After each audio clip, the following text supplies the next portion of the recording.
You know exactly what you're doing. You see the red flag before the second date. You feel the same knot in your stomach before you say yes to something you don't want to do. You watch yourself dial the same number, open the same chat, walk back into the same room, and some part of you is standing off to the side going, "We've been here before and it didn't end well last time either."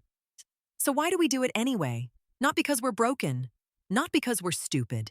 There's actual psychology behind this, and once you see the mechanism, it stops feeling like a character flaw and starts feeling like something you can actually work with. That's what today's video is about. Here's the pattern, I mean. Maybe it's choosing partners who are emotionally unavailable over and over. Maybe it's picking fights right when things start going well. Maybe it's staying quiet when you're hurt until it explodes weeks later. Maybe it's leaving jobs, friendships, or relationships at the exact same stage every time, like there's an invisible tripwire. We tell ourselves, this time will be different. And then somehow it rhymes with last time. Not identical, rhymes. Same feeling, different face. Psychology actually has a name for this, and it's older than you'd think. Freud called it repetition compulsion. The tendency to unconsciously reenact unresolved emotional experiences, especially painful ones, in an attempt to master them. Here's the key word: unconsciously. Nobody wakes up and decides, today I will recreate my childhood. It happens underneath, in the part of the brain that's less about logic and more about familiarity.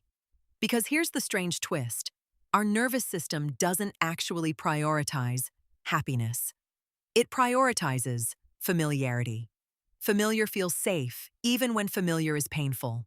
If you grew up with a parent who was inconsistent, warm one day, cold the next, your nervous system learned that inconsistency is what love feels like. So as an adult, a partner who is warm and steady might feel, honestly, a little boring. Unfamiliar? Your body isn't calibrated to trust it yet. Meanwhile, someone who runs hot and cold? That lights up the same old circuitry. It feels like chemistry. It's not chemistry, it's recognition. This is why knowing better doesn't fix it. Knowing is a cortex function. Repeating is a nervous system function. They don't run on the same operating system. This connects directly to attachment theory, developed by John Bowlby and later expanded by Mary Ainsworth. The idea is that our earliest relationships build what's called an internal working model, basically a mental blueprint for what relationships are, what we can expect from people, and what we're worth in a relationship. If your blueprint says people leave, or I have to earn love, or conflict means danger, you don't just believe that intellectually. You build your life around confirming it. Not on purpose. It's more that your brain is a prediction machine and it prefers being right to being happy. A confirmed bad prediction is, weirdly, more comfortable than an unconfirmed hope. So an anxiously attached person might unconsciously test a partner until they pull away, because they'll leave eventually, needed proving. An avoidant person might create distance right when things get close, because closeness historically meant losing yourself. Neither person is doing this to sabotage themselves. They're doing it because the blueprint is older than the relationship, and blueprints are stubborn. There's a third piece: cognitive dissonance. The discomfort we feel when our actions don't match our beliefs. You'd think dissonance would push you toward change. Often, it does the opposite. Changing the pattern means stepping into the unknown, and the unknown is, psychologically, scarier than known pain. Known pain has a shape. You know its edges, its timeline, how you'll cope with it, when it'll pass.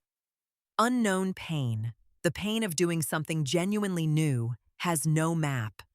So the brain, given the choice between a familiar wound and an unfamiliar risk, will very often choose the wound. Not because it wants to suffer, but because suffering it already understands feels, paradoxically, safer than freedom it doesn't. This is the trap. The pattern isn't repeating because you're weak. It's repeating because, on some deep level, it's still the most predictable option on the table. And predictability, to a nervous system, often outranks well-being. Okay, so if insight alone doesn't fix it, what does? First, name the pattern out loud, specifically. Not, "I always mess up relationships." That's too vague to act on. Something like, "I go quiet when I'm hurt, and I wait for the other person to notice." Specificity turns an abstract feeling into an observable behavior, and you can only interrupt what you can actually see. Second, separate the trigger from the timeline. The feeling that shows up, the anxiety, the urge to run, the pull towards someone unavailable, that feeling is often not about the present moment at all. It's an old alarm going off in a new building. When you notice it, you can ask, is this danger now, or is this an old danger, on replay? That question alone creates a half-second of space, and a half-second is enough room to choose differently. Third, and this is the one people skip, create a corrective experience, not just a corrective thought. Insight rewires nothing on its own. Psychologists sometimes call this the difference between knowing and earned security. You build earned security by actually staying in the room during a hard conversation instead of leaving. By choosing the calm option once, even though it feels unfamiliar and a little flat. By letting someone be consistent with you long enough that your body updates its prediction. The nervous system learns through repetition.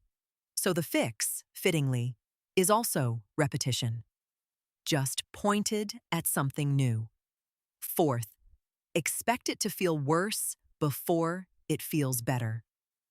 New patterns feel unfamiliar, and unfamiliar registers in the body as unsafe, even when it's objectively healthier.